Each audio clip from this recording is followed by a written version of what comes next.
speed ដៃក៏ដាច់ចឹងបាទអើយឆ្លងអត់ផុតទេ speed ដៃក៏ដាច់ដែរ គ្រប់តូនមេគ្រប់ទួលគ្រប់តូនមេគ្រប់ទួល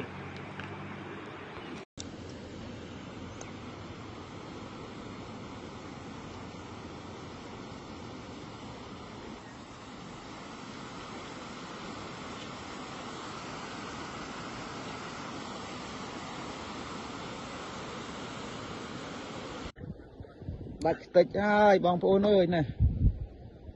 ខ្លោចមកជុំនឹងចង់100ម៉ែត្រ4ជ្រុង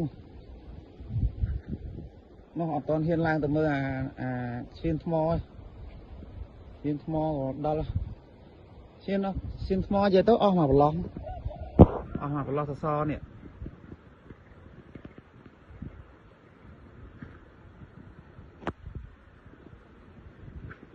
ខ្លោច100ម៉ែត្រ4ជ្រុង